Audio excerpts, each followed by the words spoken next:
Mari kita berdoa.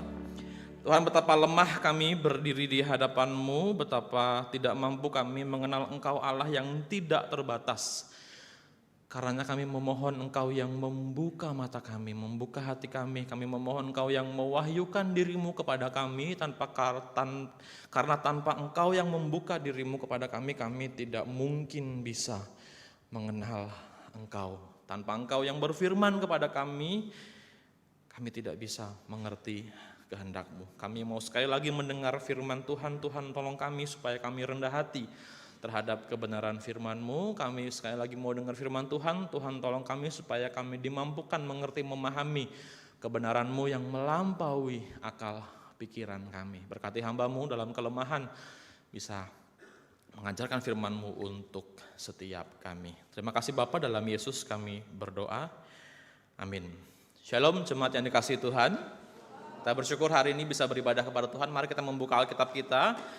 Dari Injil Markus pasal yang ketiga, kita baca ayat 28 dan 30 saja Bapak Ibu Saudara. Markus 3 ayat 28 sampai 30.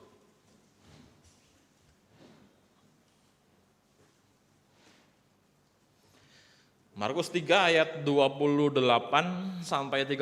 Sudah ketemu, kita baca sama-sama ya. Markus 3, 28, 30, 1, 2, 3.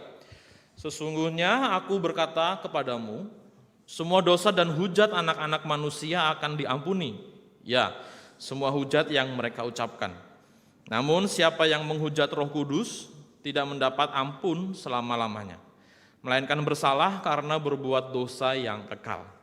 Ia berkata demikian karena mereka mengatakan bahwa ia kerasukan roh jahat. Sampai demikian jauh pembacaan firman Tuhan buat kita.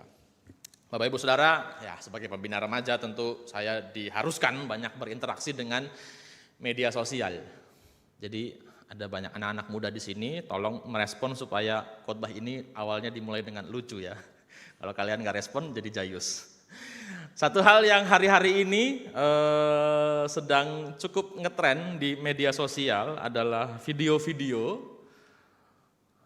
yang diiringi dengan sebuah nyanyian ya, yang liriknya sepertinya kau memang dari planet yang lain.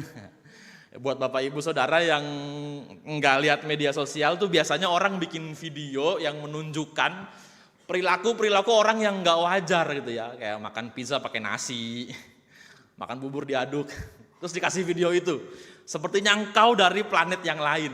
Itu sebuah label ya, orang-orang yang perilakunya nggak wajar itu pakai dengan lagu itu dikasih label. Oh ini orang emang dari planet lain gitu ya, ini orang dari planet lain.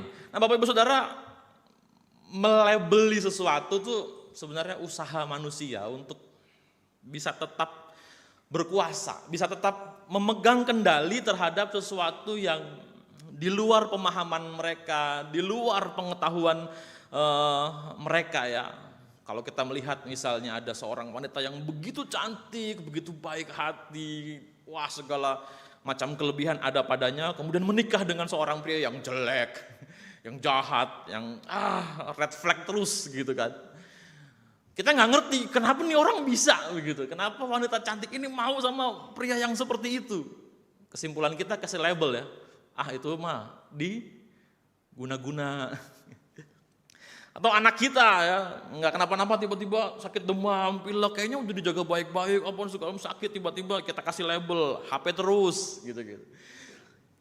Teori-teori konspirasi di dunia gitu kalau Bapak Ibu suka tertarik dengan hal itu ya, katanya kalau disuntik vaksin nanti kita bisa dimata-matai oleh Bill Gates gitu-gitu. Itu usaha untuk manusia tuh memegang kendali terhadap sesuatu yang enggak mereka mengerti. Usaha manusia untuk tetap berkuasa terhadap sesuatu yang di luar pemahaman mereka. Karena kan kalau mau dipahami dengan benar-benar butuh riset, butuh belajar, butuh usaha yang keras gitu. Jadi sudah kita kasih label saja supaya kita seolah-olah tahu itu adalah kebenaran. Seolah-olah kita tahu apa yang sedang terjadi. Sebuah usaha untuk tetap berkuasa, untuk tetap memegang kendali terhadap sesuatu yang tidak kita pahami. Dan manusia suka begitu rasanya karena kayaknya dalam hati manusia tuh ada kecenderungan untuk selalu berkuasa ya. Dan ngomong-ngomong soal kuasa, ya selain minggu lalu kita mendengar khotbah tentang kuasa Roh Kudus, hari ini kita melihat ada satu kelompok masyarakat yang sebenarnya cukup berkuasa di tengah komunitas orang Yahudi ya, yaitu ahli-ahli Taurat. Ahli-ahli Taurat. Ini adalah kelompok yang sering kali Tuhan Yesus tegur dalam interaksi Tuhan bersama dengan orang-orang Yahudi ya. Termasuk di bagian yang kita baca sebenarnya ayat 28 sampai 30 itu 28 29 adalah sekali lagi teguran Tuhan Yesus terhadap ahli Taurat. Bapak Ibu bisa lihat di ayat 22 ya. Jangan tutup Alkitabnya karena nanti kita akan banyak melihat. Ahli-ahli Taurat ini adalah orang-orang yang punya kuasa di tengah komunitas orang Yahudi karena mereka adalah para pengajar dan ahli tafsir hukum Taurat. Dan hukum Taurat itu kitab yang menjadi acuan hidup orang Yahudi, baik secara spiritual maupun secara sosial. Di situ diatur bagaimana hidup bersama dengan Tuhan, di situ pula diatur bagaimana hidup dengan sesama manusia. Diatur bagaimana memberikan korban persembahan, diatur juga kamu bangun rumah harus ada pagernya, kalau lembu kamu merusak tanaman orang kamu harus ganti gitu. Baik spiritual maupun sosial itu diatur oleh hukum Taurat. Jadi orang Yahudi itu semua hidupnya bergantung kepada aturan-aturan hukum Taurat. Dan mereka punya semangat untuk selalu taat kepada hukum Taurat ya, selalu menaati hukum Taurat. Nah bayangkan kalau ada sekelompok orang yang kapabilitasnya, kemampuannya, spesialisasinya adalah menafsirkan hukum Taurat yang jadi acuan hidup semua orang. Orang itu bisa punya kemampuan, punya kuasa, punya kemampuan untuk mengatur hidup orang, bukan? Mereka akan bacakan hukum Taurat dan kemudian bilang sesuai dengan hukum Taurat, hukum Musa, firman Allah yang hidup, kalian harus A, B, C, D, E. Dan orang yang mendengar, oke, ini hukum Taurat, kita mesti ikutin. Kita mesti ikutin. Semua orang tunduk kepada apa yang menjadi tafsiran dari ahli-ahli Taurat ini. Dan itu berlangsung ratusan tahun Bapak Ibu Saudara, ahli-ahli Taurat jadi orang-orang yang kemudian dalam tanda kutip ya punya kuasa untuk mengatur kehidupan orang-orang Yahudi. Masalah muncul ketika Tuhan Yesus datang. Seketika seolah-olah mereka kemudian dipertanyakan kredibilitasnya ya. Bapak Ibu kalau baca Markus pasal 1, 2, 3 itu apa ya, cepat sekali pergerakan di Markus tuh. Tuhan dibaptis, ada Yohanes Pembaptis, kemudian ada Tuhan Yesus diapain, panggil murid dan seterusnya. Markus memulai Injilnya secara ini, satset, cepet, langsung apa ya, langsung pada puncak sepertinya, enggak dibangun secara perlahan-lahan. Markus memulai Injilnya dengan satset gitu. Tuhan datang dari pasal 1 ayat 16 langsung panggil murid-muridnya. Ya, langsung menyembuhkan banyak orang. Menyembuhkan banyak orang. Dan ketika Tuhan datang itu semua orang takjub kepadanya. Pasal 1 ayat 22 itu ada kesaksian juga ya.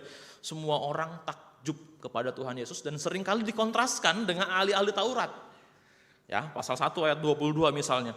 Mereka takjub mendengar pengajarannya sebab ia mengajar mereka sebagai orang yang berkuasa, tidak seperti ahli-ahli Taurat dan lain sebagainya. Tuhan melakukan mujizat. Pasal 1 sampai 3 itu ada beberapa mujizat yang Tuhan Yesus lakukan ya. Pasal 1 ayat 29 menyembuhkan ibu mertua Petrus. Kemudian ayat 40 menyembuhkan orang yang sakit kulit. Pasal 2 orang lumpuh disembuhkan. Pasal 3 menyembuhkan banyak orang. Dan bahkan yang kontroversial juga menurut pandangan ahli-ahli Taurat, Tuhan melakukannya di hari Sabat. Tapi semua orang suka sama dia. Semua orang berbondong-bondong mengikuti dia ya. Pasal 1 ayat 45. Orang itu pergi memberitakan peristiwa itu sehingga menyebarkannya kemana-mana sehingga Yesus tidak dapat lagi terang-terangan masuk ke dalam kota. Saking tenarnya, ia tinggal di luar, di tempat-tempat yang terpencil. Tetapi orang terus juga datang kepadanya dari segala penjuru. Enggak sampai di situ Bapak Ibu, setan-setan takut. Pasal 3 ayat 11. Sebab ia menyembuhkan banyak orang sehingga semua penderita penyakit berdesak-desakan kepadanya hendak menyentuhnya. Setiap kali roh-roh jahat itu melihat dia, mereka sujud di hadapannya dan berteriak, "Engkaulah anak Allah." Yesus mengusir banyak setan, setan-setan takut kepadanya. Ya, ini yang kemudian menjadi pemicu ya. Pemicu ahli-ahli Taurat marah kepada Tuhan Yesus. Ahli-ahli Taurat orang yang sekian ratus tahun berkuasa atas hidup orang Yahudi. Tiba-tiba ketika Yesus datang itu semua perhatian orang Yahudi pindah kepada Tuhan Yesus. Dan itu dilakukan Tuhan Yesus dengan cara yang satset, dengan cara yang penuh wibawa, penuh kuasa, menakjubkan. Bukan hanya kepada manusia tapi setan-setan pun tunduk kepada Tuhan Yesus. Menjadi satu ancaman tersendiri karena seringkali Tuhan Yesus kemudian juga jadi antitesis dari ahli-ahli Taurat yang ya, mungkin dikenal hipokrit dan lain sebagainya. Tentu marah ya Bapak Ibu Saudara ya, melihat dalam tanda kutip ya kredibilitas ahli Taurat yang ratusan tahun dibangun menjadi pemimpin orang Yahudi, menjadi pengajar, mengajar ahli tafsir, kemudian dirusak oleh pria muda, anak tukang kayu, kagak belajar teologi. Dia Tuhan gitu ya. Yang datang barusan tiba-tiba dan kemudian mengambil semua perhatian orang kepadanya, tentu ya ada kemarahan yang timbul di dalam benak ahli-ahli Taurat itu. Ada kebencian yang timbul di benak ahli Taurat. Itu ya, pasal 3 ayat 6. Lalu keluarlah orang-orang Farisi dan segera membuat rencana bersama para pendukung Herodes untuk membunuh dia. Markus baru sampai pasal 3 sudah muncul usaha untuk membunuh Tuhan Yesus. Ada kebencian yang muncul di dalam hati ahli-ahli Taurat ini. Sehingga kemudian ketika Tuhan mengusir banyak setan dan mereka nggak kenal siapa Tuhan Yesus ini ya, mungkin karena memang hati mereka udah degil ya menolak Tuhan Yesus sebagai Mesias. Mereka nggak tahu, walaupun setiap hari mereka menafsir Taurat gitu, tetapi mereka tidak mengerti, entah belajarnya kurang benar, tapi kayaknya enggak lah, belajarnya harus sebenar ya, mereka ahli Taurat, tapi memang hatinya ya, hati yang tertutup terhadap kebenaran sehingga mereka nggak tahu siapa pribadi Yesus. Sehingga seperti tadi, orang-orang dan manusia suka melabeli sesuatu yang di luar pengetahuan mereka. Ahli Taurat ini melabeli Yesus sebagai apa? Kerasukan setan. Kerasukan Beelzebul. Bapak Ibu Saudara buka Beelzebul itu di kamus Alkitab di belakang ya. Itu mengacu kepada nama yang diberikan ya, kepada ini penghulu setan gitu ya. Rajanya setan, pemimpinnya setan. Ya sejarahnya bagaimana itu bisa kita pelajari di saat-saat berikutnya. Tetapi yang jelas kemudian para ahli Taurat ini melabeli Yesus sebagai pribadi yang kerasukan Beelzebul. Pasal 3 ayat 22. Ahli-ahli Taurat yang datang dari Yerusalem berkata, "Ia kerasukan Beelzebul dan dengan kuasa pemimpin setan ia mengusir setan." Orang-orang ini melabeli Tuhan Yesus karena mereka nggak punya kuasa, nggak punya kemampuan, nggak punya pemahaman, pengenalan yang benar tentang Tuhan Yesus. Bapak Ibu Saudara, ini label yang sangat berbahaya. Karena selain nggak benar ya, hujat itu kalau Bapak Ibu buka di Kamus Besar Bahasa Indonesia itu artinya fitnah. Menyatakan sesuatu yang tidak benar gitu ya. Walaupun kita secara otomatis mengartikan hujat lebih besar dari itu. Itu jahat sekali, itu ngatain, itu wah benar-benar jahat begitu ya. Dan Tuhan katakan mereka sedang menghujat Roh Kudus gitu. Mengatakan bahwa apa yang Yesus lakukan merupakan manifestasi dari pekerjaan setan. Pekerjaan Beelzebul. Bapak Ibu Saudara, kalau kita ngatain sesama kita manusia sebagai orang yang perilakunya merupakan manifestasi setan, kayaknya ya walaupun kayaknya jahat tapi sering lah gitu, orang kok kelakuan kayak setan gitu-gitu. Ini Tuhan dikatain setan loh oleh ahli Taurat. Ini ahli Taurat ngatain Tuhan sebagai setan. Wah, ini apa ya, level kurang ajar yang udah gak ada bandingannya. Udah paling parah ini. Tuhan dikatain sebagai setan. Atau bahkan lebih rendah dari setan. Kenapa? Karena segala perbuatan Tuhan Yesus itu dibilang sebagai bentuk kerasukan. Kalau kerasukan tuh seperti yang bagaimana kita lihat di TV mungkin ya, di media-media gitu, atau di camping-camping. Itu biasanya orang-orang yang kerasukan itu dikendalikan oleh kekuatan yang lain gitu ya. Walaupun saya nggak pernah lihat peristiwa secara langsung ya. Kita kan memahami kerasukan itu orang yang dikendalikan oleh kekuatan yang lain. Ketika ahli Taurat bilang Yesus ini kerasukan Beelzebul, mereka sedang bilang bahwa Yesus dikendalikan oleh kekuatan lain. Wah, ini parah sekali Bapak Ibu. Makanya kayaknya wajar ya kalau udah Tuhan marah. Ini dosa yang tidak terampuni gitu. Menolak Yesus sebagai Tuhan saja itu artinya kehilangan keselamatan kan. Ini sampai bilang bahwa Yesus adalah setan. Sampai bilang Yesus kerasukan setan. Makanya gak heran kalau kemudian Tuhan bilang itu dosa yang tidak diampuni. Perbuatan yang tidak akan menerima ampun selama-lamanya karena melakukan dosa yang kekal. Orang yang menolak Kristus kan tidak mendapatkan keselamatan ya Bapak Ibu Saudara ya. Tidak mendapat pengampunan dalam hidupnya dan kemudian akan dihukum secara kekal karena dosa-dosa mereka. Dan ini ahli-ahli Taurat lebih dari itu. Tidak sekedar menolak ketuhanan Kristus tapi melabeli Yesus sebagai kerasukan setan, melabeli Yesus sebagai Beelzebul begitu ya.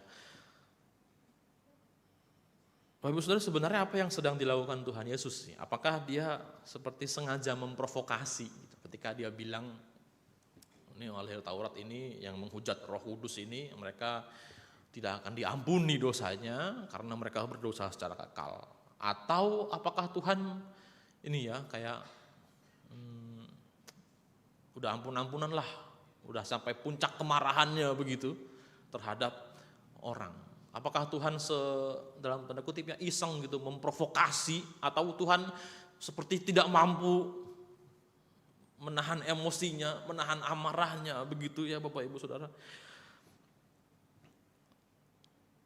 Saya rasa enggak. Apa yang Tuhan katakan ketika dia dengan marahnya menyampaikan bahwa semua hujat manusia bisa diampuni, tetapi hujat terhadap Roh Kudus yang mengacu kepada bagaimana ahli Taurat ini ngatain dia sebagai setan itu tidak dapat diampuni. Sebenarnya merupakan bagian besar dari bagaimana Tuhan Yesus menghadirkan kerajaan Allah di tengah dunia. Coba lihat Markus pasal 1 ayat 14-15. Ya, Markus pasal 1, 14-15. Sesudah Yohanes ditahan, datanglah Yesus ke Galilea memberitakan Injil Allah. Katanya, saatnya telah genap, kerajaan Allah sudah dekat. Apa yang Yesus lakukan sepanjang Injil Markus sebenarnya merupakan bagian dari ini. Menyampaikan, menyatakan bahwa kerajaan Allah sudah dekat. Dan kemudian dilanjutkan ya, bertobatlah dan percayalah kepada Injil. Dan orang-orang, pemimpin-pemimpin agama Yahudi ini, ahli-ahli Taurat ini selalu digambarkan orang yang menolak kerajaan Allah itu karena mereka tidak mau bertobat. Tetapi hari demi hari mereka semakin memupuk kebencian terhadap Tuhan Yesus. Tuhan sebenarnya menyatakan kerajaan Allah sudah datang di tengah dunia dan mengajak orang-orang untuk bertobat supaya tidak menerima hukuman dari Allah atas dosa-dosa mereka. Dan ketika ada orang-orang semacam ahli Taurat yang menolak itu, menolak pertobatan itu, menolak untuk menjadi pengikut Kristus, menolak ajakan juru selamat untuk percaya kepadanya, Tuhan mau bilang siapapun yang menolak aku, menolak keselamatan aku, itu adalah orang-orang yang tidak akan menerima pengampunan, tidak akan menerima keselamatan, dan mereka hidup dalam penghukuman yang kekal. Ya, walaupun dalam bentuk yang kesannya mengerikan ya, tetapi pesannya tetap sama. Tuhan mau orang-orang bertobat supaya tidak menerima penghukuman atas dosa-dosa mereka. Sayangnya Bapak Ibu Saudara, dunia seringkali melabeli ajakan Tuhan Yesus ini sebagai sesuatu yang negatif di pandangan mereka. Dunia melabeli ajakan Yesus untuk hidup dalam kerajaan Allah dan ajakan bertobat itu sebagai sesuatu yang kontradiksi terhadap hak asasi manusia lah, sebagai nilai-nilai yang konvensional, kolot, udahlah itu agama iman itu membuatmu buta, kebenaran yang tidak bisa kamu cari tahu, kebenaran yang tidak bisa kamu kuasai dan lain sebagainya. Sebagai nilai-nilai yang kolot yang harus ditinggalkan dan lain sebagainya. Kalau kita melihat orang-orang di luar sana, kita banyak kali mungkin bisa akan menemukan orang-orang yang mencemooh kebenaran kekristenan ya, mencemooh Tuhan Yesus. Bahkan kalau kita nonton berita ya, Eropa, bangsa di masa lalu yang membuat kekristenan menjadi besar, hari ini menjadi bangsa yang mencemooh kekristenan. Ya, Prancis secara resmi sudah melarang pemberitaan firman Tuhan ataupun praktik-praktik kekristenan di muka umum, dan itu dikatakan sebagai tindakan kriminal ya. Negara Eropa, negara-negara bangsa-bangsa yang di masa lalu menjadi bagian dari perluasan kerajaan Allah untuk seluruh dunia, hari ini berbalik jadi bangsa-bangsa yang kemudian mencemooh kekristenan. Dan sepertinya trennya akan sebegitu, akan semakin seperti itu. Kekristenan akan semakin menerima cemooh dari dunia karena ya kita berpegang kepada nilai-nilai yang tidak modern mungkin, yang sudah jutaan tahun mungkin diberitakan kepada kita, yang tampaknya tidak selaras dengan kemandirian manusia, tidak selaras dengan kebebasan manusia, tidak selaras dengan kerinduan manusia untuk berkuasa atas dirinya sendiri. Karena dilarang ini itu, karena nggak boleh ini itu, karena terus dikoreksi ini, itu dan lain sebagainya. Sehingga mungkin dalam taraf ini ya dunia sama dengan ahli-ahli Taurat itu ya, yang menolak Yesus, menolak kebenaran Tuhan Yesus. Mungkin tidak secara frontal mengatakan Yesus sebagai setan begitu, tetapi keputusan-keputusan mereka, tindakan, pilihan-pilihan hidup mereka menunjukkan bahwa dunia menolak kerajaan Allah yang dibawa oleh Tuhan, yang dihadirkan oleh Tuhan Yesus, menolak ajakan bertobat dari Tuhan Yesus. Bagaimana dengan kita? Puji syukur kita adalah orang-orang yang ya tampaknya tidak menolak lah ya. Terbukti dari bagaimana Tuhan mampukan kita untuk setia kepadanya, untuk tetap beriman kepada Tuhan, untuk tetap berusaha mengerti kehendak Tuhan dalam firman-Nya, tetap berusaha mengerti kehendak Tuhan walaupun mungkin usahanya juga nggak usaha banget gitu, atau terbatas kemampuan kita untuk mengenal kehendak Tuhan. Anak remaja kemarin dibikin kuis siapa kakaknya Musa, jawabnya Kleopatra. Keterbatasan kita membuat kita kemudian juga bergumul untuk mengerti kehendak Tuhan, mengenal Tuhan Yesus hari demi hari makin dalam.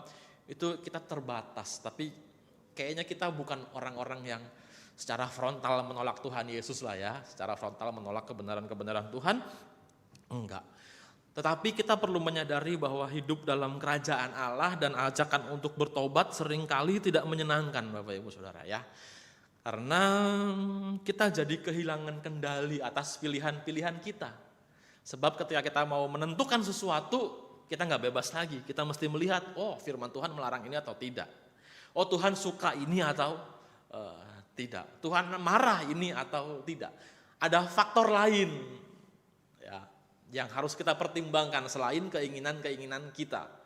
Kita tidak lagi berkuasa penuh atas diri kita tidak lagi pegang kendali penuh atas diri kita karena ada pihak lain yang harus kita ikuti kehendaknya. Yaitu apa? Ya tadi, kehendak Tuhan dalam hidup kita. Suara Roh Kudus dalam hati kita. Ajakan juru selamat untuk bertobat dan hidup dalam kerajaan Allah dalam hidup kita. Kita jadi kehilangan kehendak penuh atas diri kita karena kita harus dalam tanda kutip ya memfasilitasi kehendak Allah dalam hidup kita. Kehendak Allah juga bisa saja hadir sebagai hal yang seolah-olah sangat kontradiktif dengan kita ya. Ini enggak gua banget nih. Wah, gua enggak suka banget kayak gini nih. Kehendak Allah bisa hadir dalam bentuk-bentuk yang benar-benar tidak membuat kita nyaman untuk kita memilihnya. Benar-benar tidak sesuai banget dengan kepribadian kita, benar-benar bertentangan sekali dengan nilai-nilai yang kita pegang. Dan seberat apapun itu, sebagaimanapun kita berusaha untuk enggak gini Tuhan, kita harus tetap taat. Kita harus tetap jadi orang-orang yang tidak menolak kebenaran itu. Tidak menolak ajakan Kristus untuk bertobat, tidak menolak ajakan Kristus untuk hidup di dalam kerajaan Allah. Sekalipun mungkin itu terdengar sesuatu yang sangat kontradiktif dengan hidup kita. Maka Bapak Ibu Saudara, mari kita sekali lagi dikuatkan ya ketika kita bergumul mendengar suara Tuhan, kok berat sekali, kok jadi sulit hidup ini setiap kali dengar firman Tuhan.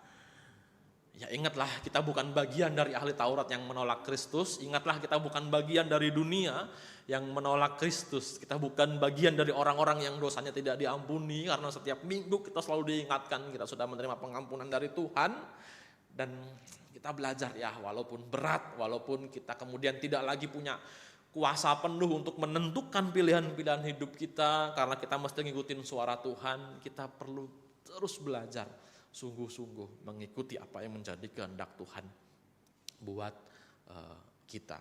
Sekalipun tampaknya sangat kontradiktif dengan kecenderungan hati kita. Kehendak Tuhan, suara Roh Kudus, teguran Tuhan seringkali muncul dalam banyak hal ya. Dalam firman Tuhan yang paling gamblang sampaikan kepada kita merupakan bentuk yang paling lugas penyataan kehendak Tuhan kepada kita, anak-anaknya, kepada kita orang-orang yang sudah menerima Tuhan Yesus Kristus. Kita perlu terus-menerus rendah hati terhadap kebenaran firman Tuhan, teguran firman Tuhan. Sekalipun mungkin itu menegur dan menyakitkan kita.